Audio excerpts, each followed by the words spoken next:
الحمد للہ نحمدہ ونستعینہ ونستغفرہ ونؤمن بہ ونتوکل علیہ ونعوذ باللہ من شرور انفسنا ومن سیئات اعمالنا من یہدہ اللہ فلا مضل لہ ومن یضلل فلا ہادی لہ ونشہد ان لا الہ الا اللہ وحدہ لا شریک لہ ونشہد ان محمدا عبدہ ورسولہ اما بعد وأعوذ باللہ من الشیطان الرجیم بسم اللہ الرحمن الرحیم رب اشرح لی صدری ویسر لی امری واحلل عقدۃ من لسانی یفقہوا قولی بسم اللہ الرحمن الرحیم شہر رمضان الذی انزل فیہ القرآن ھدی للناس وبینات من الھدی والفرقان۔ میری عزیز بہنوں، آپ سبھی کا درس قرآن مجید میں تہہ دل سے خیر مقدم ہے۔ السلام علیکم ورحمۃ اللہ وبرکاتہ۔ سب سے پہلے آپ لوگ اپنی خیریت بتائیں، کیسے آپ سبھی لوگ؟ اللہ تعالیٰ کرے کہ آپ اپنے گھروں پر اچھی ہوں، خیریت سے ہوں، خوشحال ہوں۔ اللہ تعالیٰ کرے کہ آپ عافیت میں رہیں اور آپ کی صحت اچھی رہے اور آپ کے ایمان اور اعمال صالحات میں دن دونی رات چوگنی ترقی ہوتی رہے، آمین۔ بڑھتے ہیں درس قرآن کی طرف، اور درس قرآن مجید میں کون سی سورہ چل رہی ہے؟ جی ہاں، سورۃ الکہف۔ سورہ کہف کی 39 آیات مکمل ہو چکی تھیں لاسٹ ویک، اور اس سے پہلے کہ آیت نمبر 40 آنورڈز ہم لوگ تفصیل سے جانیں، ہم لوگ لاسٹ ویک کا ریویژن لیں گے۔ آیت نمبر 32 سے 39 تک ہوا تھا لاسٹ ویک، تو اس کا ریویژن ترجمے کے فارم میں آیت نمبر 32 میں ہم لوگوں نے جانا تھا۔ اگر آپ کو ٹھیک سے یاد ہو تو لاسٹ ویک جو واقعہ شروع ہوا تھا، جو قصہ شروع ہوا تھا، وہ دو باغ کا قصہ تھا اور دو لوگوں کا، دو مردوں کا قصہ تھا۔ وہ سٹارٹ ہو چکا تھا۔ ایک تو تھا وہ شخص جس کو اللہ تعالیٰ نے بہت ہی شاندار 2 باغ عطا کیے تھے، اور ایک اس کا ساتھی تھا، ہو سکتا ہے نیبر ہو، تو اس کے پاس وہ مال و اسباب نہیں تھے۔ دونوں کا مکالمہ یہاں پر ہے کہ ان دونوں کی آپس میں کیا بات ہوئی اور الٹیمیٹلی کیا ہوا۔ تو یہ والا قصہ سٹارٹ ہو چکا تھا آیت نمبر 32 میں۔ اعوذ باللہ من الشیطان الرجیم، بسم اللہ الرحمن الرحیم۔ اللہ تعالیٰ فرماتے ہیں کہ نبی صلی اللہ علیہ وسلم، آپ بیان کیجئے ان کے لیے 2 اشخاص کی مثال۔ ان میں سے ایک کو ہم نے دیے تھے 2 باغ انگور کے، اور ان دونوں کو گھیر دیا تھا ہم نے کھجوروں کے درختوں کے ساتھ، اور ہم نے ان دونوں کے درمیان کھیتی کا بھی انتظام کر رکھا تھا۔ یاد آ گیا آپ لوگوں کو کہ سب سے پہلے باغ کی جو خوبصورتی تھی اور جو اس کی اہمیت تھی وہ بیان کی گئی ہے کہ اللہ تعالیٰ نے ان دونوں میں سے ایک کو بہت ہی شاندار 2 باغ دیے ہوئے تھے، جو انگور کے باغ تھے، اور اس کے کنارے کنارے کھجور کے درخت تھے، ڈیٹ پام ٹریز تھے، جو اس کا پروٹیکشن کا بھی کام کرتے تھے، اور ساتھ ہی اس سے پھل بھی آتا تھا، اور ان کے درمیان بیچ میں موسمی پھلوں اور اناج کے اگانے کا بھی پورا انتظام تھا۔ آیت نمبر 33 میں ہے کہ دونوں باغات اپنا پھل خوب دیتے تھے اور اس میں کچھ بھی کمی نہ کرتے تھے، اور ہم نے جاری کر دی تھی ان کے درمیان ایک نہر، یعنی دونوں باغ بہت ہی پلینٹیفلی اپنا ثمر، اپنا پھل دیتے تھے اور کچھ کم نہیں ہوتا تھا، یعنی کہ کسی طرح کی ابنڈنس میں کمی نہیں تھی، اور ان کے درمیان میں ایک نہر جاری تھی، اور نہر کا ہونا کا مطلب آبپاشی کا نظام بھی بہت اچھا تھا، پانی میں کوئی مسئلہ نہیں ہوتا تھا، تو ظاہر سی بات ہے کہ کھیتی میں بہت آسانی رہتی ہے۔ اگلی آیت ہے، اور اس کے لیے پھل بھی تھا۔ تو کہا اس نے اپنے ساتھی سے، وہ آپس میں گفتگو کر رہے تھے، کہ میں تم سے زیادہ ہوں مال میں اور بہت بڑھا ہوا ہوں نفری میں۔ اس کے لیے پھل بھی تھا، یعنی اس کی باغ کے تو پھل تھے ہی، بہت سارا مال تھا اس کے پاس، اور اولاد جو بھی پھل کا ایک روپ ہوتی ہے، اولاد بھی اللہ تعالیٰ نے اسے نوازا تھا زیادہ، تو وہ اس نے تکبر کیا، اور اس کا جو ساتھی تھا وہ مال اور اولاد میں اتنا زیادہ نہیں تھا، وہ غریب تھا، تو اس کو کہا کہ میں تم سے زیادہ ہوں، ہاں مال میں بھی اور نفری میں بھی، سب طرح سے اللہ نے مجھے زیادہ دیا ہے. اللہ کی طرف وہ منسوب نہیں کر رہا تھا, ایکچولی اللہ نے دیا تھا. آیت نمبر 35 میں ہے کہ اور وہ داخل وہ اپنے باغ میں اس حال میں کہ وہ اپنی جان پر ظلم کر رہا تھا. اس نے کہا میں نہیں سمجھتا کہ یہ باغ کبھی برباد ہو سکتا ہے. یہ دونوں بات کرتے ہوئے باغ میں داخل ہوئے اور کہا گیا کہ وہ اپنی جان پر ظلم کر رہا تھا. مطلب یہ کہ وہ جو بات کر رہا تھا اور آگے کرنے والا تھا وہ ایک قسم کا ظلم تھا, وہ برباد ہونے والا تھا ان باتوں کے کہے جانے کی وجہ سے. تو اس نے کیا کہا تھا کہ میں نہیں جانتا, مجھے نہیں لگتا یہ کبھی برباد ہوگا, کبھی بھی مطلب اجڑے گا. مطلب اتنا ویل اسٹیبلشڈ تھا وہ کہ اسے لگا کہ ہمیشہ قائم رہے گا. آیت نمبر 36 میں ہم لوگوں نے جانا تھا کہ اور میں یہ گمان نہیں کرتا کہ قیامت قائم ہونے والی ہے, اور اگر مجھے لوٹا ہی دیا گیا اپنے رب کی طرف تو میں لازماً پاؤں گا اس سے بھی بہتر پلٹنے کی جگہ. تو قیامت کا وہ منکر تھا, اسے یقین نہیں تھا قیامت کا, لیکن اس نے کہا کہ اگر ہوئی بھی قیامت اور آخرت جیسا تم سوچتے اور سمجھتے ہو مانتے ہو تو مجھے وہاں پہ بھی نوازا جائے گا. دلیل اس نے کیا لی کہ جب دنیا میں مجھے اتنا دیا گیا ہے تو وہاں پہ بھی دیا جائے گا, کیونکہ اللہ مجھ سے راضی ہے تبھی تو دنیا میں اتنا دیا ہے. ایسی غلط فہمی بہتوں کو ہو جایا کرتی ہے. آگے کی آیت نمبر 37 میں ہے کہ اس کے ساتھی نے اس سے کہا اور وہ اس سے گفتگو کر رہا تھا, کیا تو نے کفر کیا اس ہستی کا جس نے پیدا کیا تجھے مٹی سے, پھر گندے پانی کی بوند سے, پھر تجھے صحیح سلامت انسان بنا دیا. اب یہ جو بندہ مومن تھا اب اس سے نہ رہا گیا. جب اس کے اوپر اٹیک تھا ذاتی تو اس نے ایڈجسٹ کیا تھا, لیکن جب وہ دین کی بات, ایمان کی بات آ گئی, قیامت اور اب کے کفر کی بات آ گئی, تو پھر اب یہ بول اٹھا کہ کیا تم اللہ سے کفر کر رہے ہو. اللہ تعالیٰ نے تم کو کیسے پیدا کیا ہے, اپنی تخلیق پر ہی غور کر لو تو تمہیں سمجھ میں آ جائے گا کہ مٹی بے قیمت ہوتی ہے, نطفہ حقیر ہوتا ہے, گندا ہوتا ہے, اور اس کے علاوہ پھر انسان بنا دیا پورا. تو تخلیق پر غور کر لو تو تمہیں سمجھ میں آ جائے گا کہ کہاں سے تم کو بنایا گیا ہے, پھر اتنا طاقت اور یہ مال اور اولاد سے نوازا گیا ہے. تم اپنے پیچھے جا کے اپنی حقارت کو اگر دیکھ لو تو تمہیں سمجھ میں آ جائے گا کہ یہ تو اللہ تعالیٰ نے عطا کیا ہے, اور آخرت کا بھی یقین ہو جائے گا تمہیں. اگلی آیت میں ہے کہ کیا وہ اللہ میرا رب ہے. اس شخص نے کہا لیکن میں تو مانتا ہوں کہ وہ اللہ میرا رب ہے اور میں اپنے رب کے ساتھ کسی کو شریک نہیں ٹھہراتا.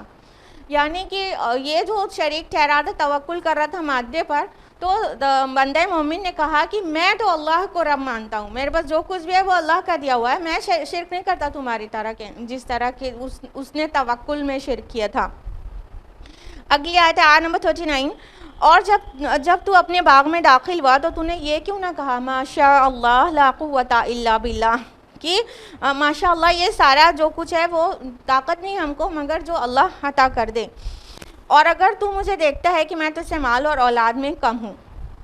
یعنی کہ اس بندہ مومن نے کہا کہ اگر تجھے لگتا بھی ہے, تجھے لگتا ہے میں کم ہوں, ان طرح نہیں کہا اس نے, اگر تو دیکھتا ہے مجھے کم. اس بندہ مومن نے نہیں مانا اپنے آپ کو کہ وہ کم ہے, کیونکہ اس کے پاس ایمان کی دولت تھی, وہ اس کے لیے بہت کافی تھی. اس نے اپنے آپ کو خود کم نہیں سمجھا, لیکن اس سے کہا کہ اگر تجھے لگتا ہے کہ میں مال اور اولاد میں تجھ سے کم ہوں تو بھی تجھے کیا کہنا چاہیے تھا, ماشاء اللہ لا قوت الا باللہ. اس نے اب اس کو دین سکھا دیا, اس نے اس کو ایمان کا تقاضا سکھا دیا. یہیں تک ہوا تھا, ان دونوں کی کانورسیشن چل رہی تھی اور بیچ میں وقت پورا ہو گیا تھا, تو ہم لوگوں نے لاسٹ ویک روکا تھا یہاں پہ. اب ہم لوگ وہاں سے کنٹینیو کریں گے آیت نمبر 40 آنورڈز. اعوذ باللہ من الشیطان الرجیم, بسم اللہ الرحمن الرحیم. فعسى ربی ان یؤتینی خیرا من جنتک, تو امید ہے کہ میرا رب تیرے باغ سے بہتر مجھے باغ دے دے.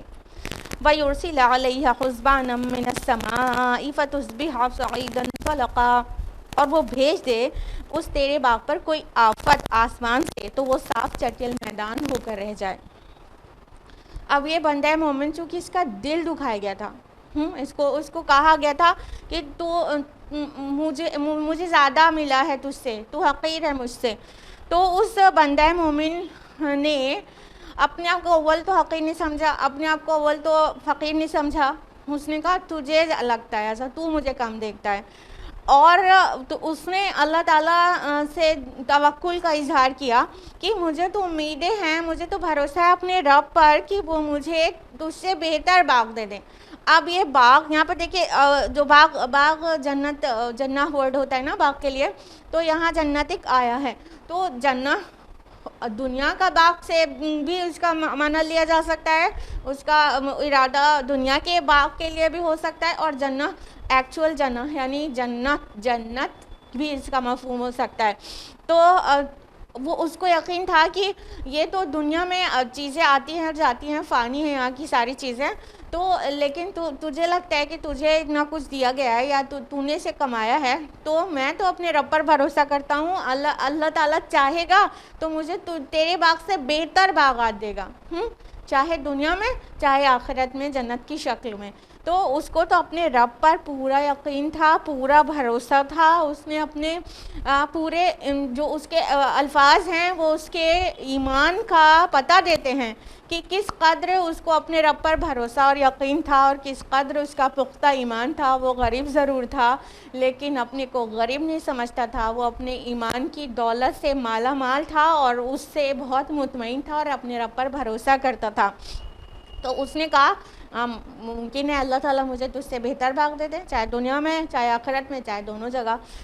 اور اس کے باغ کے لیے اس نے کہا کہ اور بھیج دے تیرے باغ پر کوئی آفت۔ یہاں حسبان لفظ آیا ہے، حسبانہ مینس ہوتا ہے بجلی کی کڑک اولے، اور حسبان حساب سے بھی ہے، جس کا مطلب ہوتا ہے مطلب حساب مطلب کہ کوئی آفت، حساب اس شکل میں کہ اللہ تعالیٰ اس کا ریٹرن دے دے، تو کوئی آفت۔ تو اس نے اندیشہ جتایا، اس نے جو تکبر کیا تھا اس مالدار شخص نے، اس سے اس بندہ مومن نے اندیشہ جتایا کہ جو تو غرور کر رہا ہے، تکبر کر رہا ہے اور مادے پہ جو توکل کر رہا ہے، کیا پتا کہ تیرا یہ باغ جس کے اوپر تجھے اتنا مطلب ناز ہے اور تجھے لگتا ہے یہ کبھی خراب نہیں ہوگا، یہ مادے پہ توکل ہے، کہیں ایسا نہ ہو کہ تیرے باغ پر اللہ تعالیٰ کوئی آفت بھیج دے، کوئی بجلی گرا دے، کوئی اولا برسا دے، کچھ ٹورنیڈو آ جائے، کوئی بھی طوفان ایسا آ جائے، آگ لگ جائے، کچھ بھی ہو جائے جو برباد ہو جائے اور یہ صاف چٹیل میدان ہو کر رہ جائے۔ ایک باغ کی پہلے خوبصورتی بیان کی گئی نا آیت نمبر 32 آنورڈز، پہلے کتنی شاندار باغ تھا، وہ کتنا خوش کرنے والا تھا۔ اس بندہ مومن نے اندیشہ جتایا کہ کہیں ایسا نہ ہو کہ یہ بالکل صاف میدان، سلپلی میدان ہو جائے۔ یہاں پہ زلقہ جو لفظ آیا ہے، تو زلق میں ہوتا ہے سلپلی، مطلب بہت پھسلنے والا۔ تو وہ باغ میں تو اتنا ریجز اینڈ فروز اور اتنی شانداری سے، اس میں بہت سارے درخت تھے، انگور کی بیلیں تھیں اور وہ کھجور کے درخت تھے، کھیتی کے مختلف اقسام بھی وہاں پر تھی۔ تو وہ تو چکنا سپاٹ چٹیل میدان تو نہیں تھا نا، وہ تو اتنا خوبصورت ایک دم سرسبز باغ تھا۔ تو اس بندے مومن نے یہ مطلب اسے خوف دلایا کہ جو تو نے مطلب کلمہ کفر ادا کیا ہے، کفر ان دا سینس کہ اللہ پر توکل کرنے کے بجائے وہ اپنی قابلیت، اپنی محنت اور اپنے جو اسباب ہیں اس پر توکل کر لیا۔ تو اس بندے مومن نے کہا کہ کیا پتہ تیرے اس باغ پر اللہ کوئی آفت بھیج دے، کوئی بجلی گر جائے اور یہ صاف چٹیل میدان ہو جائے، یعنی یہ جو شانداری ہے، جو مطلب سبزہ ہے یہاں پر اگا ہوا ہے، یہ سب ایک دم چٹیل میدان، سلپلی میدان ہو جائے، اور یہاں پر جو چیز پر تجھے فخر ناز ہے اس کے ثمرات پر، وہ سب کچھ غارت ہو جائے۔ دھیان دیجیے گا کہ ایک اس بندے مومن کا بہت زیادہ دل دکھایا گیا تھا، اس کو مطلب حقیر کہہ دیا گیا تھا، تو آخر کار اس نے یہ ڈر جتایا تھا، یہ بد دعا نہیں دی تھی، اس نے یہ نہیں کہا تھا ایسا ہو جائے، اس نے کہا کہ کہیں ایسا نہ ہو جائے، مطلب جو اس کا طرز عمل تھا، جو اس کے الفاظ اور انداز تھے، جو اس کے اندر کبر تھا، اس کا الٹیمیٹ رزلٹ یہ بھی آ سکتا تھا، وہ اس بندے مومن نے کہا تھا، بس دعا بھی نہیں دی تھی، تب بھی کیا ہوا کہ وہ اس کا جو اندیشہ تھا وہ سچ ہی ہو گیا۔ اگلی آیت میں یُصْبِحَ مَاؤُهُ غَوْرًا فَلَن تَسْتَطِیعَ لَهُ طَلَبًا، یا اس کا پانی گہرائی میں اتر جائے پھر تم اس کو کسی بھی طرح حاصل نہ کر سکو۔ یہ بھی ایک اندیشہ جتایا اس نے کہ جو باغ ہے اتنا سرسبز اور اتنا شاداب ہے، یہ اس کا ایک ریزن یہ بھی تو ہے نا کہ اس کے دونوں باغ کے بیچ میں نہر اللہ تعالیٰ نے جاری کر دیا تھا، تو چونکہ پانی اتنی آسانی سے اس کو دستیاب تھا تو اس لیے اس کا باغ جو ہے بہت ہی آرام سے پھل پھول رہا تھا، کیونکہ آبپاشی کا نظام جتنا اچھا رہتا ہے اتنا آپ کسان سے پوچھئے اور باغوں کے مالک سے پوچھئے کہ پانی کا نظام جتنا اچھا ہے اتنا ہی آسانی ہے ان کے مطلب کھیتی میں، ان کے تمام باغ اور کھیتی ویجیٹیشن کی دیکھ بھال میں، کیونکہ ایک دم بنیادی ضرورت ہے پانی اور بہت زیادہ سا پانی لگتا ہے۔ تو چونکہ اس کے باغ کے جو شانداری تھی اور جو اس کے ثمر تھے وہ بہت حد تک اس پانی پہ بھی تو ڈیپینڈ کر رہے تھے نا، پانی کی وجہ سے بھی تو اس کو اتنی آسانی تھی، تو اس نے یہ بھی اندیشہ جتایا کہ اور یہ بھی تو ہو سکتا ہے کہ نہر جو اللہ نے جاری کی ہے اس کا پانی اتنا زمین کے اندر اتار دے کہ تم اس کو واپس لانا تو کیا اس کی کوشش بھی کرنے کا حوصلہ نہ کر سکو۔ آپ کو ضرور پتہ ہوگا کہ جن علاقے میں پانی زمین میں بہت اندر اتر جاتا ہے وہاں اس ہائی ٹیک ایرا میں 21 سینچری میں، وہ تو تب کی بات جب کی ہوگی، وہ تو کافی پہلے کی بات ہے، ان کے پاس اتنا ٹیکنالوجی ایڈوانس نہیں تھی کہ بورنگ وورنگ کرتے، ابھی اتنے ہائی ٹیک ایرا میں جو بورنگ اتنی گہرائی میں کی جاتی ہے، ٹیوب ویل وغیرہ اتنی گہرائی سے پانی کھینچ لیتے ہیں، اگر پانی تھوڑا اور گہرائی میں چلا جائے تو یہ بورنگ اور یہ ٹیوب ویل اور یہ ہینڈ پمپ اور جتنے بھی ٹیکنالوجی ابھی تک مطلب ایڈوانس ہونے کے بعد بھی پانی نکالنا ممکن نہیں رہ جاتا، آج بھی 21 سینچری میں بھی۔ تو اس وقت تو ظاہر بات ہے کہ اتنا ہائی ٹیک طریقے سے ان لوگ کے پانی نکالنے کا انتظام نہیں رہا ہوگا، تو اس بندہ مومن نے کہا یہ تو پانی جو اللہ تعالیٰ کی آتا ہے، یہ جو نہر اللہ تعالیٰ نے تمہارے دونوں باغ کے درمیان جاری کر دی ہے، اس سے تم اتنا مطلب آرام سے اس کے ثمر لے پاتے ہو نا، اگر یہ پانی ہی زمین میں اللہ تعالیٰ نیچے بہت گہرائی میں اتار دے تو تم اس پانی کو نکالنا تو کیا، اس کو نکالنے کی کوشش کرنے کے بھی تم ہمت نہیں کر سکو گے، کہ مطلب کوئی کوشش بھی نہیں کرو گے۔ تو یہ تھا اس کا اندیشہ، یہ اس نے اس کو ڈرایا تھا، یہ اس کا ایمان کا تقاضا تھا کہ وہ بتاتا کہ ایمان والے ایسی باتیں نہیں کیا کرتے اور ایسی ان کی سوچ اور فکر نہیں ہوا کرتی کہ یہ تو میرے قابلیت کی وجہ سے ملا ہے، یا تو مجھے نہیں لگتا کہ یہ کبھی خراب ہونے والا ہے وغیرہ وغیرہ، ایسا ایمان والے لوگ نہیں کیا کرتے۔ تو اس بندہ مومن نے دعوت کا کام کیا تھا، نہی عن المنکر کا کام کیا تھا، برائی سے روکنے کا بہترین کام کیا تھا۔ اگلی آیت میں آیا وَأُحِيطَ بِثَمَرِهِ، اور اس کا سارا ثمر سمیٹ لیا گیا، فَأَصْبَحَ يُقَلِّبُ كَفَّيْهِ عَلَىٰ مَا أَنفَقَ فِيهَا، تو وہ ہاتھ ملتا رہ گیا اس پر جو کچھ اس نے اس میں خرچ کیا تھا، وَهِيَ خَاوِيَةٌ عَلَىٰ عُرُوشِهَا، اور وہ باغ گرا پڑا تھا اپنی چھتریوں پر، وَيَقُولُ يَا لَيْتَنِي لَمْ أُشْرِكْ بِرَبِّي أَحَدًا، اور وہ کہہ رہا تھا ہائے میری شامت، کاش کہ میں نے اپنے رب کے ساتھ کسی کو شریک نہ کیا ہوتا۔ یہ ہے وہ آیت جو اس اسٹوری کی ٹیچنگ کا کلائمیکس ہے۔ کیوں کہہ رہے کلائمیکس، ابھی بتاتے ہیں۔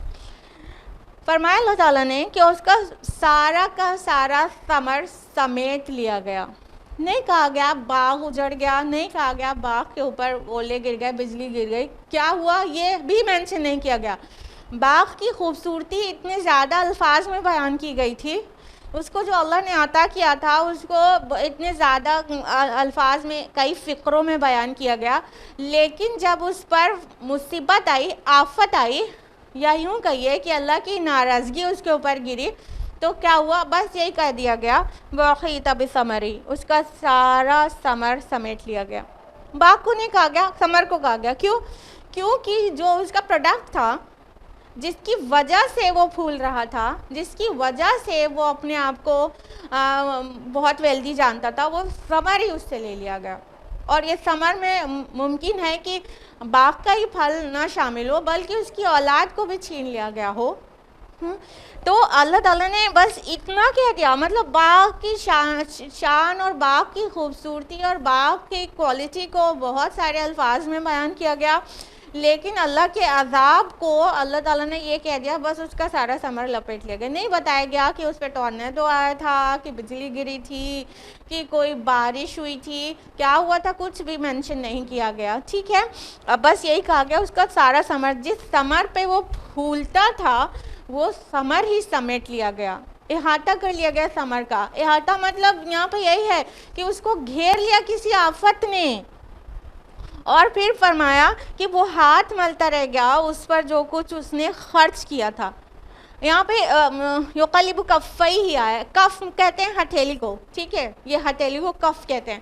تو یہ ہتھیلی ملنا اور ہاتھ ملنا یہ ایک محاورہ ہوتا ہے نا، پتہ ہے آپ کو، کہ اس کا مطلب ہوتا ہے کہ جب انسان بہت پچھتاتا ہے اور مطلب ریگریٹ فیل کرتا ہے تو اس کو کہتے ہیں ہاتھ مل کے رہ گیا، پچھتا کے رہ گیا کہ اب کچھ کر نہیں سکتا. اب پچھتائے کیا ہو، جب چڑیاں چگ گئیں کھیت، یہ والا حالت ہو گئی تھی نا اس کی. تو کہا گیا وہ اپنا کف، یہ ہتھیلی ملتا رہ گیا، بس اب وہ کچھ کر نہیں سکا. اور کس بات پر پچھتا رہا تھا، کہ اس نے جو کچھ اس کے باغ کی حفاظت کے لیے، باغ کے زرخیزی کے لیے، باغ کے میں لگے لیبررز اور جتنے بھی سٹاف ہوں گے اس کے، ان سب کے اوپر جو خرچ کر رکھا تھا وہ سب غارت ہو گیا.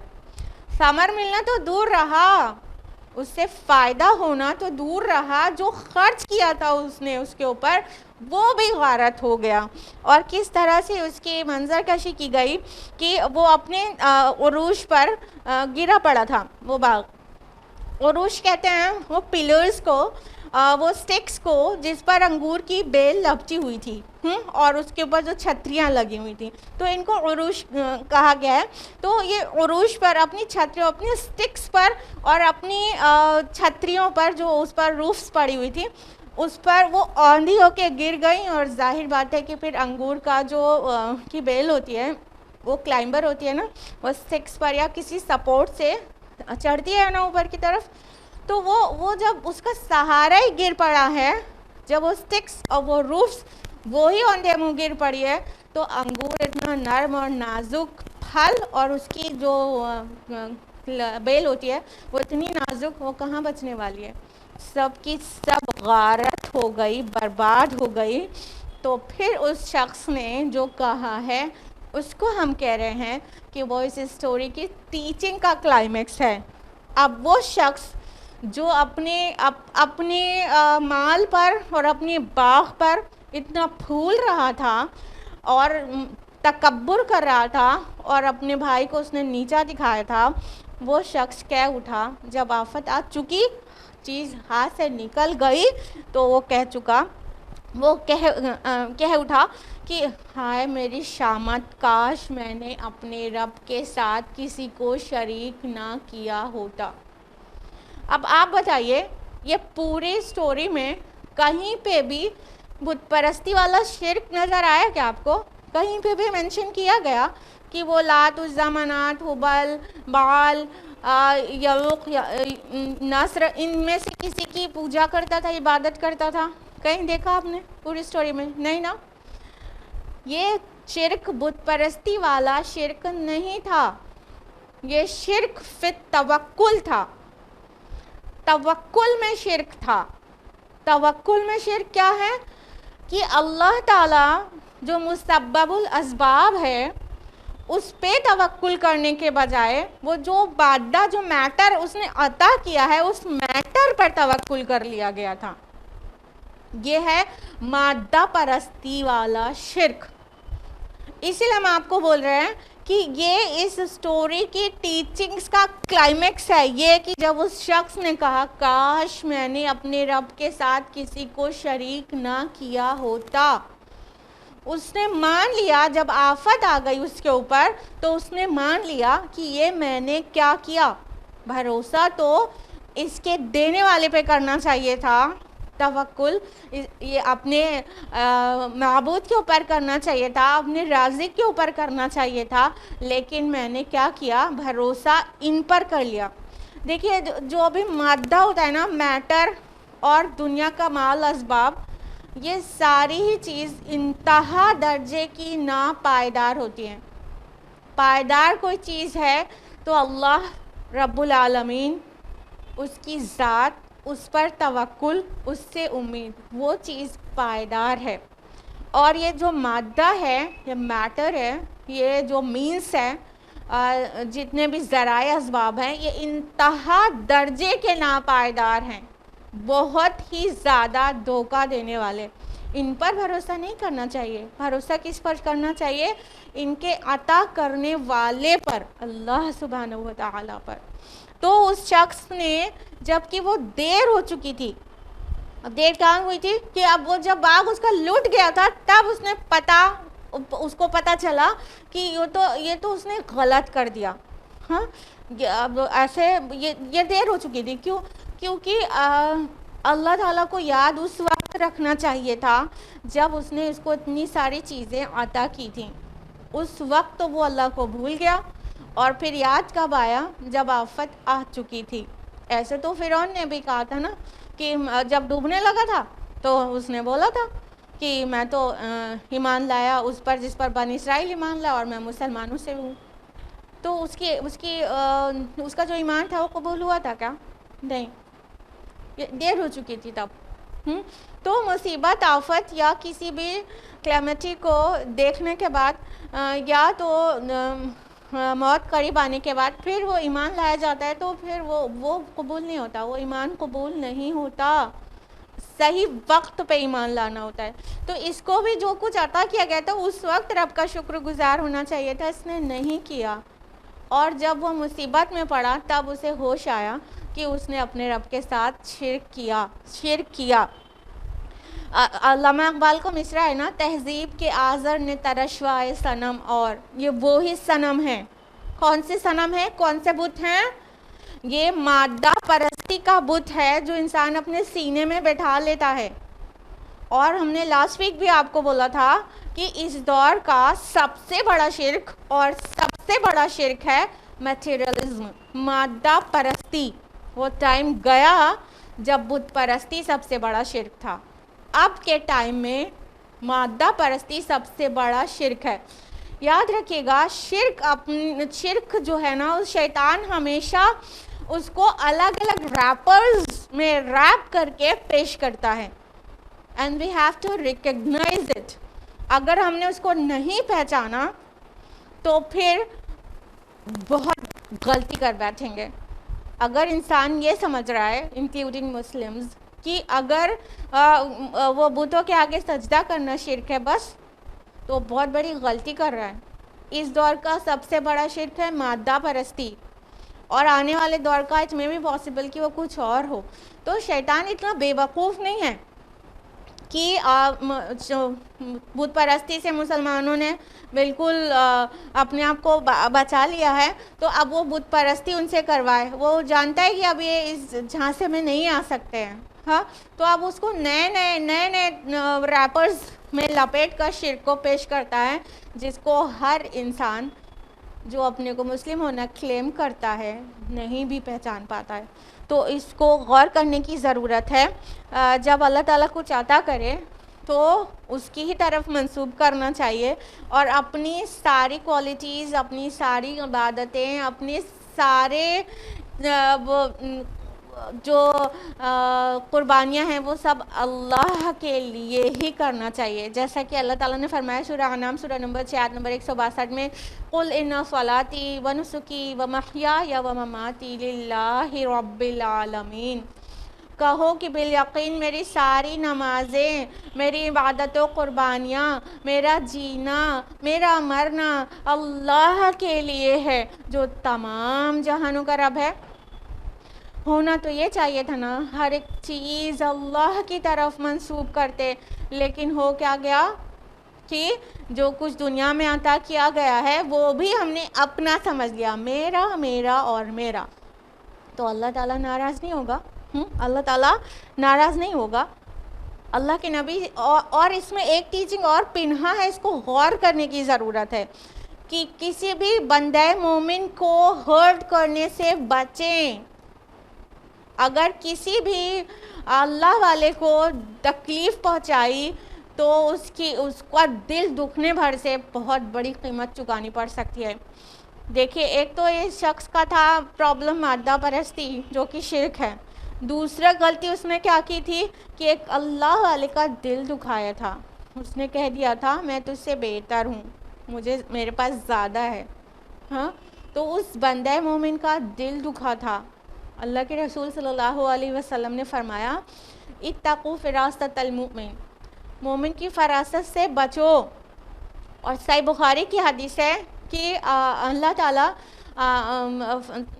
اللہ کے رسول فرماتے ہیں کہ اللہ تعالیٰ فرماتا ہے, حدیث قدسی ہے, کہ اگر کسی نے میرے کسی ولی کو تکلیف پہنچائی, اس کا دل دکھایا اور میرے کسی ولی کے ساتھ دشمنی کی تو اس کے ساتھ میرا اعلان جنگ ہے. اللہ اکبر. وہ شخص اللہ کا ولی تھا, اللہ کا دوست تھا, اس نے مالدار شخص نے دل دکھایا تھا, تو اللہ تعالیٰ اس کے ساتھ جنگ نہیں کرے گا؟ اللہ تعالیٰ نے تو پہلے بتا دیا تھا نا. ہاں تو اس سے ہمیں یہ بھی ٹیچنگ ملتی ہے, ایک تو مادہ پرستی سے بچنا, اور دوسری یہ بھی ٹیچنگ ملتی ہے کہ کسی کا بھی دل دکھانے سے بچیں. کیا پتہ وہ اللہ کے بہت قریب, بہت نزدیک ہو, اللہ کا بہت مقرب بندہ ہو اور اللہ کو بہت پسند ہو, اور اگر اللہ تعالیٰ کے بہت پسندیدہ بندے کا دل دکھایا گیا تو اللہ تعالیٰ اس بندے سے بدلہ لے گا جس نے اس کا دل دکھایا ہے. وہ اللہ تعالیٰ بڑی آن بان اور شان والا ہے. وہ اپنے ولی کی, اپنے دوستوں کی بہت فکر کرتا ہے, اور ان کا دل دکھایا جائے تو اللہ بدلہ لیتا ہے. اس لیے آئندہ ان چیزوں کا بہت زیادہ خیال رہے کہ کبھی بھی کسی کا دل نہ دکھائیں, خصوصاً غرور میں پڑھ کر. اگلی آیت ہے وَلَمْ تَكُنْ لَهُ فِئَةٌ يَنْصُرُونَهُ مِنْ دُونِ اللَّهِ وَمَا كَانَ مُنْتَصِرًا, اور نہ ہوئی اس کے لیے کوئی جماعت جو اللہ کے مقابلے میں اس کی مدد کو آتی, اور نہ وہ خود ہی انتقام لینے والا بن سکا. جب یہ مصیبت آئی اس کے اوپر تو کوئی بھی اس کو روک سکا, کوئی بچانے والا, کوئی مددگار, کوئی ہیلپر ملا اس کو. وہ جن بیٹوں پہ اترا رہا تھا اور غرور کر رہا تھا, وہ بیٹے وہ اس کی مدد کو پہنچے. ہاں جب اللہ بدلہ لیتا ہے نا تو اس ہائی ٹیک ایرا میں بھی کوئی کچھ نہیں کر پاتا.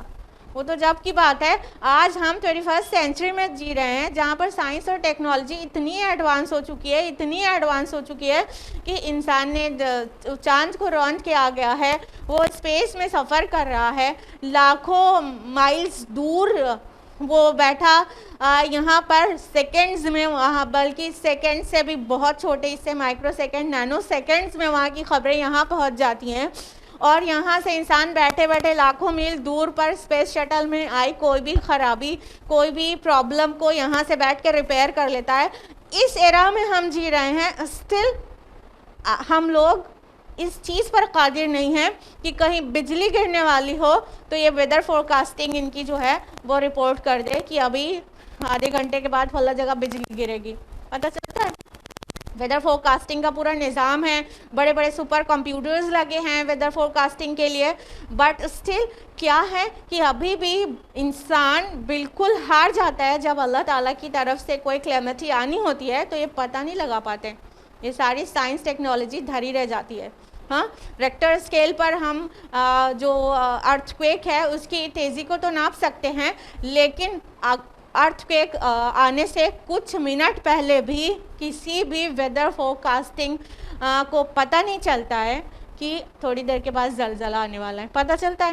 تو اللہ تعالیٰ کا جب عذاب آتا ہے نا تو اس دور میں تو کیا, اس دور کی ساری سائنس ٹیکنالوجی دھراشئی رہ جاتی ہے, اور قیامت بھی اسی طرح چپکے سے آ جائے گی. ابھی سائنس اور ایڈوانس ہوگی بٹ اس کے بعد بھی قیامت کا پتہ کسی کو نہیں لگ پائے گا. ابھی جب یہ قیامت کا پتہ دیتے ہیں وہ جھوٹ نکل جاتا ہے, آپ سب کو پتہ ہے.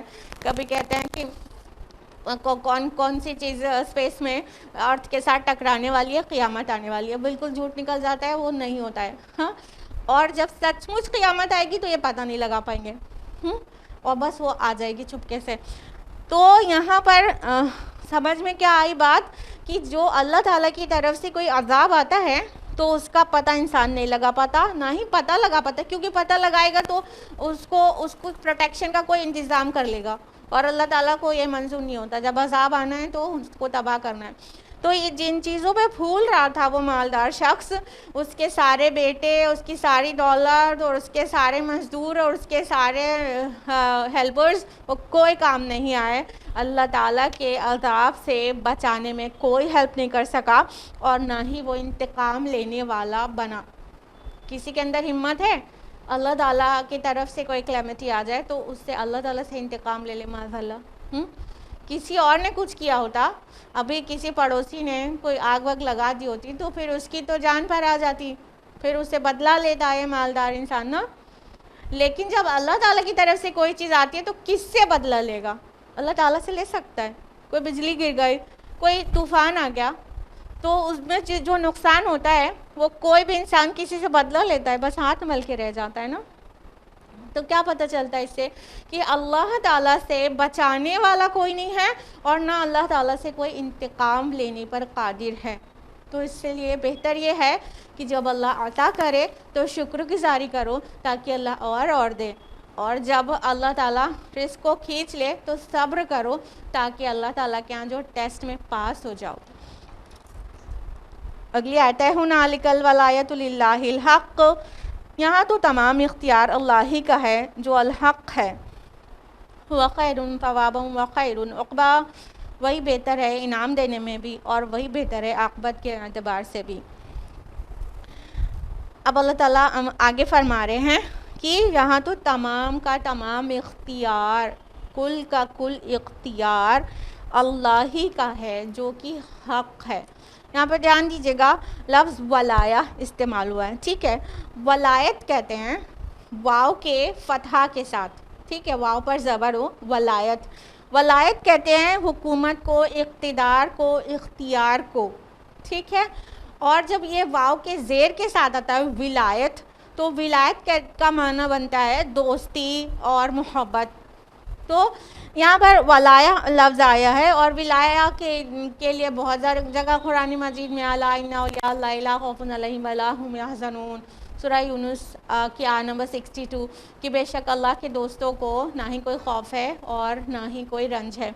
تو یہاں پہ ولایا آیا ہے، تو ولایت لفظ آیا ہے یہاں پہ، اللہ تعالیٰ نے فرمایا کہ تمام جو اس کا معنی رہے گا کیا رہے گا، وہ رہے گا اختیار، اقتدار، حکومت، پاور۔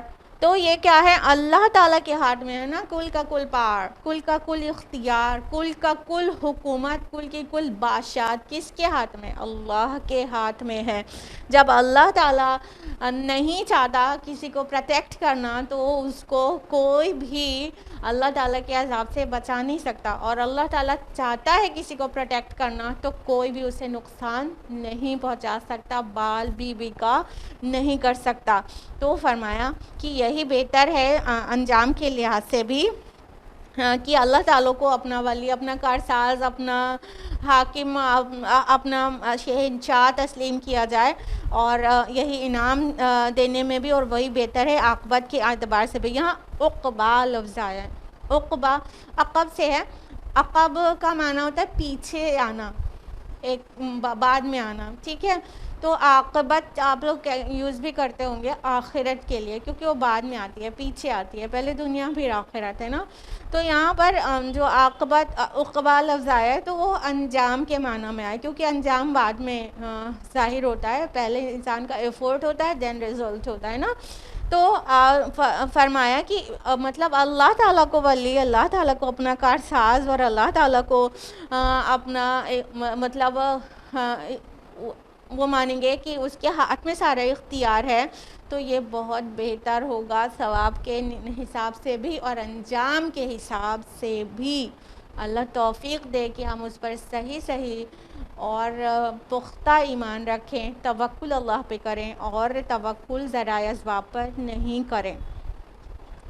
یہاں پر یہ والا رکوع مکمل ہو گیا ہے، لیکن اس سے بہت سملر بات آگے بڑھ رہی ہے، یعنی اس جو سٹوری سے ہمیں جو ٹیچنگ ملی ہے اس کو فردر ایلیبوریٹ کیا گیا ہے آگے کی آیات میں۔ آیت نمبر 45 ہے، وَاضْرِبْ لَهُم مَثَلَ الْحَيَاةِ الدُّنْيَا، اور بیان کیجیے ان کے لیے مثال دنیا کی زندگی کی. کَمَاءٍ أَنزَلْنَاهُ مِنَ السَّمَاءِ فَاخْتَلَطَ بِهِ نَبَاتُ الْأَرْضِ، جیسے پانی کہ ہم نے اسے اتارا آسمان سے، پھر اس کے ساتھ مل جل کر نکل آیا زمین کا سبزہ.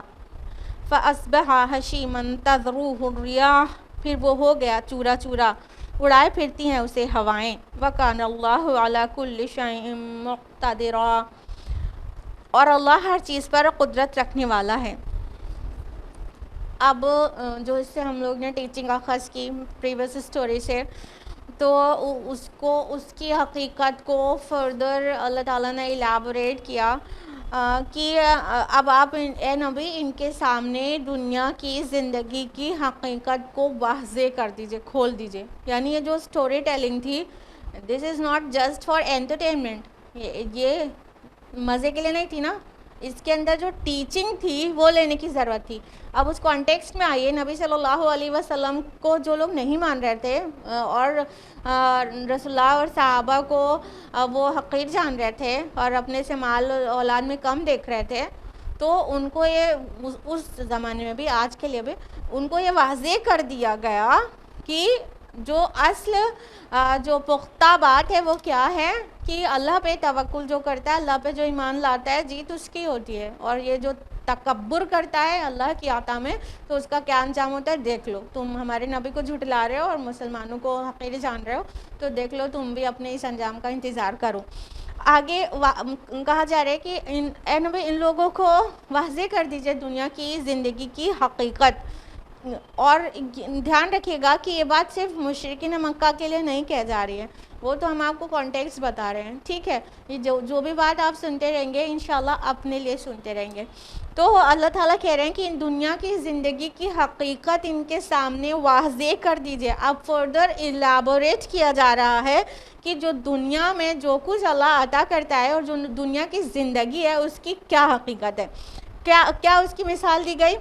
قرآن کا یہ مطلب اسلوب کئی جگہ پر ہے کہ مثالوں سے سمجھایا جاتا ہے، سٹوری سے بھی سمجھایا جاتا ہے اور مثالوں سے بھی سمجھایا جاتا ہے تاکہ انسان کو آسانی سے سمجھ میں آ سکے. اب کیا ہے کہ ہم لوگ کی عقل بہت لیمیٹڈ ہے نا، اور یہ جو وحی ہے وہ آسمان سے آئی ہے اللہ تعالیٰ کے پاس سے.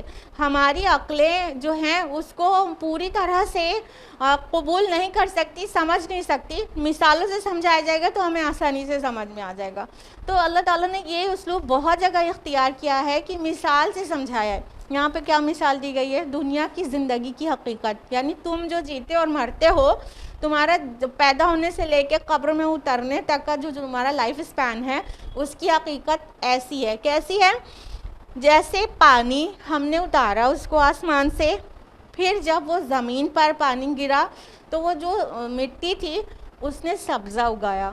جب بارش ہوتی ہے تو وہ جو زمین ہے جو بنجر دکھ رہی تھی وہ کتنا مطلب فرٹائل ہو جاتی ہے اور اس سے ویجیٹیشن نکلنے لگتا ہے، ٹھیک ہے. پھر ایک ٹائم آتا ہے کہ جو کسان نے بیج بویا ہوتا ہے وہ چھوٹا چھوٹا سبزہ اس سے اگتے اگتے وہ بہت شاندار لہلہاتی ہوئی کھیتی ہو جاتی ہے اور بہت شاندار دکھنے لگتی ہے.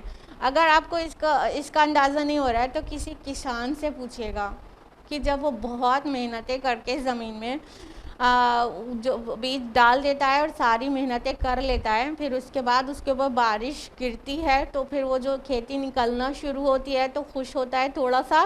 اور جب کھیتی اپنے عروج پر پہنچتی ہے، اپنے کلائمیکس پر پہنچتی ہے، پوری کھیتی نکل چکی رہتی ہے اور سب کچھ جو اس کا مقصود تھا وہ چیزیں اس میں اناج یا جو بھی چیز اگائی جانے کے لیے وہ کی گئی تھی وہ چیزیں نکل چکی رہتی ہیں، تو کسان کو کتنا خوش کرتی ہے اور وہ منظر اس کے لیے کتنا خوش کرنے والا ہوتا ہے.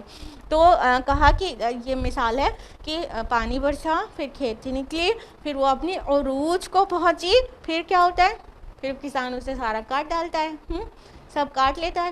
پھر وہاں پہ کیا بچتا ہے، انتہائی اجڑا ہوا کھیت نا، اور کیونکہ وہ بالکل چورا چورا ہو جاتا ہے اور بھوس بچتا ہے. ہاں ساری کھیتی کاٹ لی جاتی ہے اور پھر وہاں پہ تھوڑی سی سٹکس بچی رہتی ہیں، وہ اتنی ویران لگتی ہیں. کہاں تو تھوڑی دیر پہلے اتنا خوبصورت اور شاندار تھا، پھر اس کے بعد ایک دم اجڑ جاتا ہے وہ کھیت، ساری خوبصورتی اس کی چلی جاتی ہے. اور اس کے علاوہ بھی ایک چیز ہو سکتی ہے کہ وہ پوری کھیتی میں رسٹ لگ جائے. رسٹ بیماری ہوتی ہے نا اس کی پیڑوں کی، تو وہ رسٹ لگ جائے. اس کے بعد پھر وہ زرد پڑ جائے کھیتی. یہ جو باتیں ہم کہہ رہے ہیں نا، یہ اس طرح سے مثال دی گئی ہے سورہ حدید کی آیت نمبر 20 میں. ہاں تو وہ زرد پڑ جائے کھیتی اور ساری چورا چورا ہو جائے اور سب ہوا میں ایک دم اڑتی پھرے. تو چاہے وہ کاٹنے کے بعد چاہے وہ رسٹ لگنے کے بعد کھیتی چورا چورا ہو گئی. اب یہ جو بھوس ہے، یہ جو اناج کا تنکا اور یہ جو اس کا ویسٹ ہے، وہ ہوا میں سے اڑتا منتشر ہوا پھرتا ہے. تو اللہ تعالیٰ فرما رہے اللہ ہر چیز پر قدرت رکھنے والا ہے. کہ کھیتی کی مثال دے کے انسانی زندگی کو سمجھایا گیا ہے کہ دیکھو تم بھی پہلے کچھ نہیں ہو، کچھ بھی نہیں رہتے. ہاں پھر کیا ہوتا ہے، مدرس ووم میں اللہ تعالیٰ تمہاری تخلیق شروع کرتا ہے.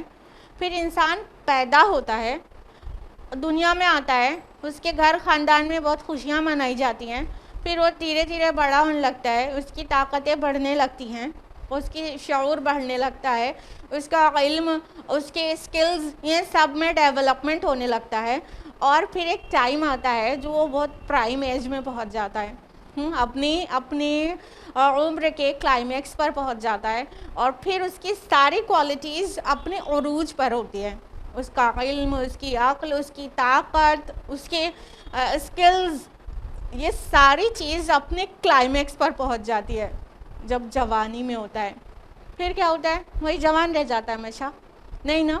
پھر کیا ہوتا ہے، پھر وہ دھیرے دھیرے اس کی عمر ڈھلان پر آ جاتی ہے، عمر ڈھلنے لگتی ہے اور دھیرے دھیرے وہ کمزوری اس کو آنے لگتی ہے. چہرے پہ جھریاں پڑ جاتی ہیں، بال سفید ہو جاتا ہے اور وہ جو طاقت تھی وہ گھٹنے لگتی ہے، جو انٹلیکٹ تھا اس کا وہ ریڈیوس ہونے لگتا ہے. اور دھیرے دھیرے وہ بیماریوں سے پکڑنے لگتی ہیں، وہ بیمار ہونے لگتا ہے، ایک کے بعد ایک بیماری اسے لگنے لگتی ہے. کئی بیماریوں میں وہ لگ جاتا ہے، بہت کمزور ہو جاتا ہے، بستر پہ آ جاتا ہے اور الٹیمیٹلی مر جاتا ہے، قبر میں اترتا ہے. اور پھر قبر میں اس کی جو باڈی تھی، اس کا جو ڈومین تھا، وہ جو میں کیا کرتا تھا، وہ کیا ہوتا ہے کہ مٹی میں مل جاتا ہے.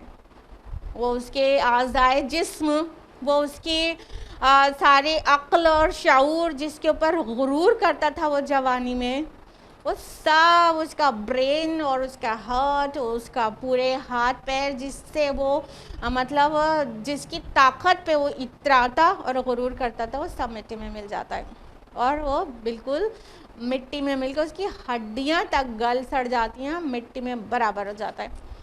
تو یہ حقیقت ہے انسانی زندگی کی بھی، جو کہ ایک مثال سے سمجھائی گئی ہے کھیتی کی.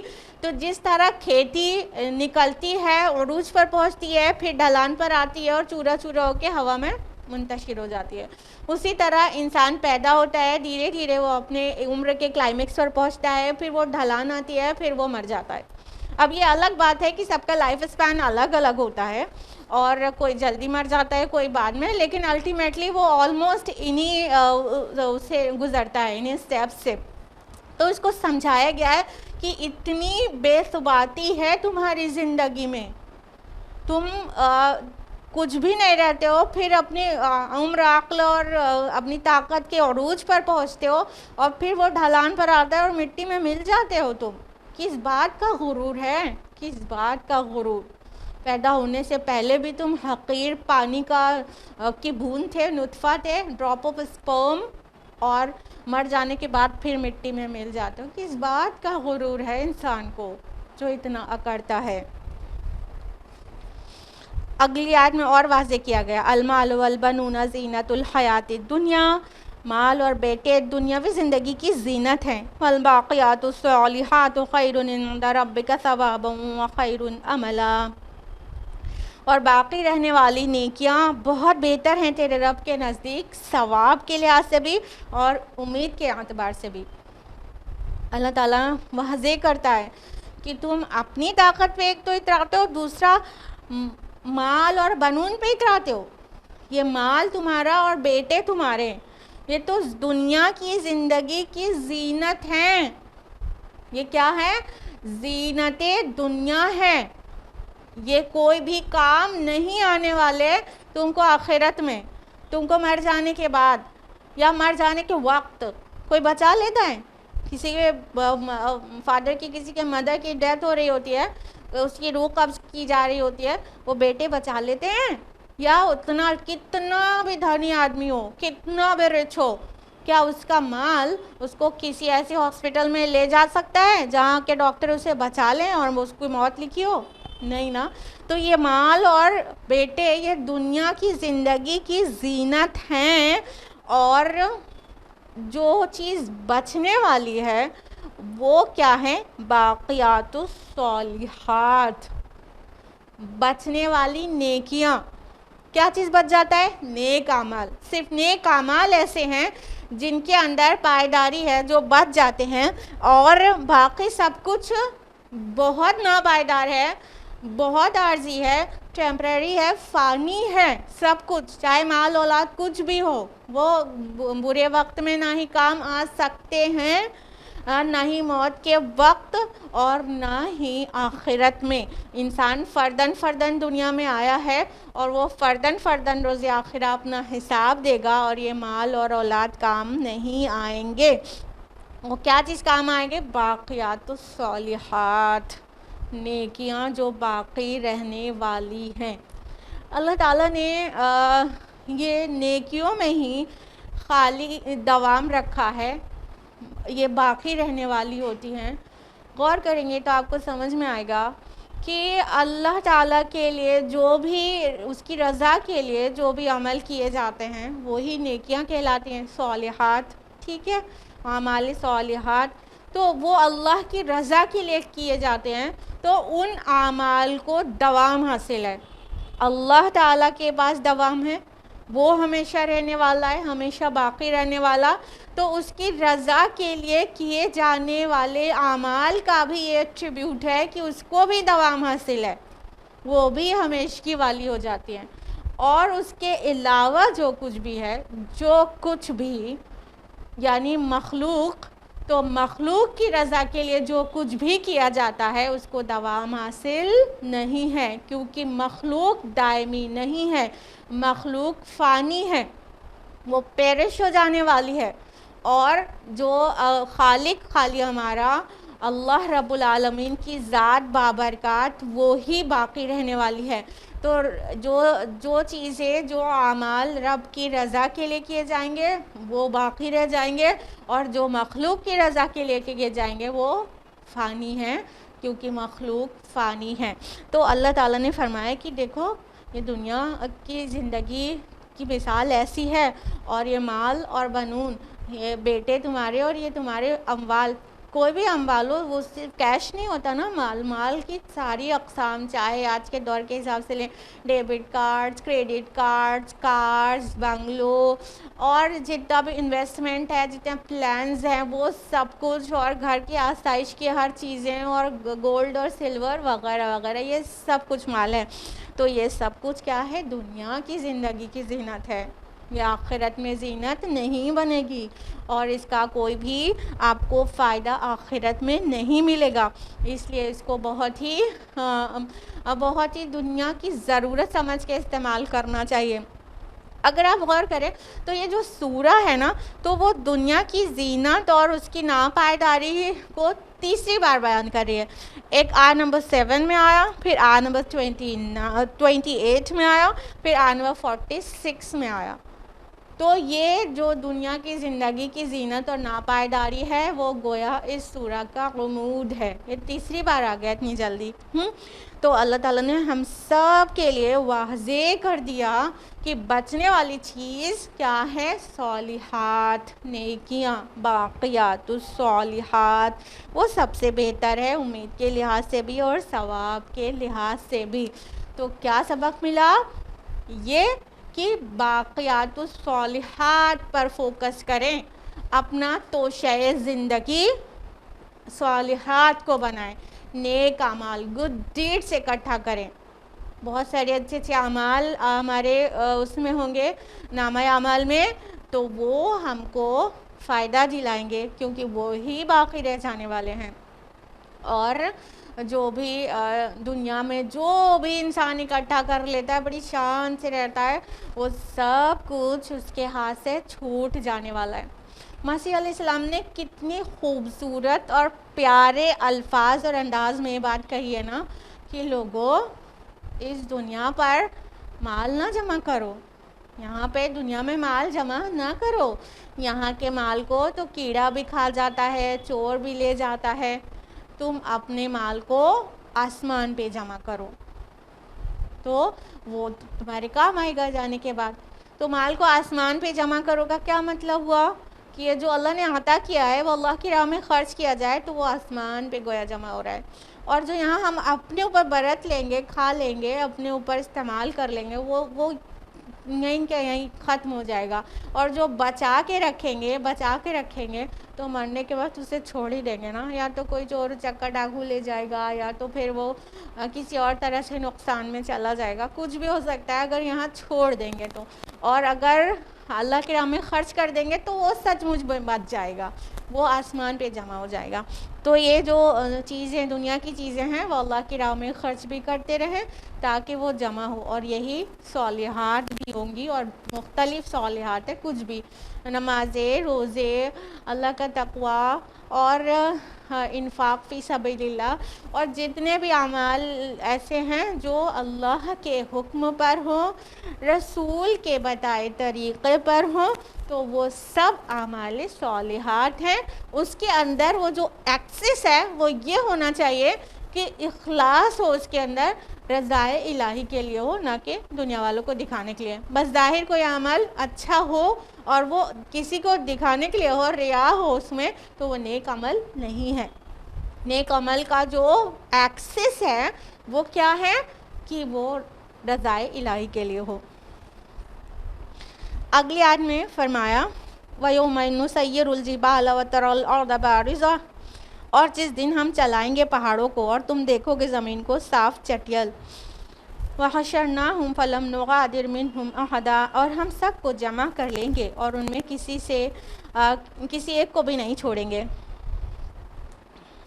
اب اللہ تعالیٰ آگے فرما رہے ہیں, آخرت کے قیامت کی منظر کشی کر رہے ہیں کہ اور جب تم اللہ تعالیٰ کے یہاں جاؤ گے تو کیا ہوگا, تو تمہارا حساب و کتاب ہوگا. اس دن کیسا ہوگا اس کو جان لو کہ یہ جو پہاڑوں کو دیکھتے ہو اتنا مضبوط جمے ہوئے ہیں, یہ چلنے لگیں گے. اور زمین جو ہے, جو جتنی رجز اینڈ فوروز دیکھتے ہو, جو نشیب و فراز دیکھتے ہو, یہ سب کوٹ کر برابر کر دی جائے گی. تو یہ جو پہاڑوں کو ہم دیکھتے ہیں کہ بہت جمے ہوئے ہیں اور بہت وہاں اپنی جگہ پر کھڑے ہوئے ہیں اور بہت مضبوط ہیں, ان کی حقیقت یہ ہے کہ وہ روز قیامہ روئی کے گالوں کی طرح اڑتے پھریں گے, روئی کے گالوں کی طرح. سورہ نمل سورہ نمبر 27 آیت نمبر 88 میں کہا گیا ہے کہ تم کو لگتا ہے کہ یہ پہاڑ جو جمے ہوئے ہیں وہ قیامت کے دن روئی کے گالوں کی طرح اڑتے پھریں گے. روئی کتنے سافٹ ہوتی ہے نا, کاٹن, تو وہ پہاڑ اتنے مطلب بے ثباتی ہے اس کے اندر کہ وہ ایسا دھنی ہوئی روئی کی طرح وہ بالکل ادھر سے ادھر فضا میں گھومتے پھریں گے. اور یہ جو ہم زمین پر رجز اینڈ فوروز دیکھتے ہیں کہ ایک طرف پہاڑ ہے اور دوسری طرف کھائی ہے, اتنی اونچائی, اتنی نیچائی, گہرائی ہے, وہ سب برابر کر دی جائے گی. اور یہی زمین, اگر آپ کو پتہ ہو, یہی زمین میدان محشر بن جائے گی. ہاں, مت سمجھیے گا کہ حشر جو قائم ہوگا اس کے لیے کوئی اور میدان ہوگا, آسمانوں کے اوپر ہوگا. نہیں, جس زمین پہ ہم رہ رہے ہیں نا, یہیں سے اللہ تعالیٰ انسانوں کو قبروں سے نکالے گا, اور وہ جو نفخہ اول کے بعد سب مر جائیں گے, اور نفخہ ثانی جو ہوگا, دوسرا سور پھونکا جائے گا, تو اس وقت سب لوگ اللہ کی طرف جمع ہونے لگیں گے, اور یہ جتنی زمین ہے یہ فلیٹ کر دی جائے گی, یہی زمین رہے گی. آپ دیکھتے ہوں گے کہ کتنا اسپیس ہے اس پر, انسان کتنی تھوڑی جگہ میں رہتا ہے. جب سفر کرتی ہیں تو دیکھتی ہیں کہ نہیں, کہ جب ہم لوگ سفر کرتے ہیں تو بستی بہت تھوڑی تھوڑی جگہ پہ ہوتی ہے اور زیادہ زمین ایسے خالی پڑی ہوتی ہے. تو یہ جو پوری زمین ہے یہ پورے آدم علیہ السلام سے لے کے قیامت تک پیدا ہونے والے آخری شخص تک سب کو سمیٹے گی. اسی زمین پہ سب کا جو حساب و کتاب حشر کا میدان اسی زمین پہ بنے گا. تو اللہ تعالیٰ فرماتے ہیں کہ ہم سب کو جمع کر لیں گے اور پھر ان میں سے کسی ایک کو بھی نہیں چھوڑیں گے. یعنی کہ جتنے لوگ بھی پیدا ہوئے ہوں گے آخری تک بھی ان سب میں سے کسی کو بھی نہیں چھوڑا جائے گا. چاہے دنیا میں کسی نے اپنی ماں کے پیٹ سے پیدا ہو کر صرف ایک سانس ہی لی ہو وہ بھی نہیں چھوڑا جائے گا. وہ سب کو اللہ تعالیٰ میدان محشر میں جمع کریں گے. ابھی یہ رکوع مکمل نہیں ہوا ہے لیکن وقت پورا ہو گیا ہے تو ہم لوگ آج یہیں پر رکیں گے اور پھر اس رکوع کی جو بقیہ آیات ہیں وہ اگلے رکوع کے سے پہلے انشاءاللہ ہم لوگ پوری کریں گے. تو وقت کی وجہ سے بیچ میں ہی ایک طرح سے رک رہا ہے. تو ہم لوگوں نے آج آیت نمبر 47 تک مکمل کر لیا ہے. آیت نمبر 48 آنورڈز ہم لوگ انشاءاللہ نیکسٹ ویک جانیں گے. تو اللہ تعالیٰ سے دعا ہے کہ اللہ تعالیٰ ہم سب کو قرآن مجید پڑھنے سمجھنے غور و فکر کرنے غوطہ زنی کرنے عمل کرنے دوسروں تک پہنچانے کی توفیق عطا فرمائے. اللہ تعالیٰ کرے کہ ہم نے جو کہا اور آپ نے جو سنا اس پر ہم سب ہر حق بات پر عمل کرنے والے بن جائیں اور ہم قرآن مجید کو نصیحت کی غرض سے سنا اور پڑھا کریں نہ کہ جسٹ برکت کے لیے. اللہ تعالیٰ کرے کہ قرآن مجید دنیا میں بھی ہم کو عزت اور سربلندی نصیب کرے اور آخرت میں ہماری اور آپ کی شفاعت کرنے والا بن جائیں. آمین. وآخر دعوانا الحمدللہ رب العالمین. والسلام علیکم ورحمۃ اللہ وبرکاتہ.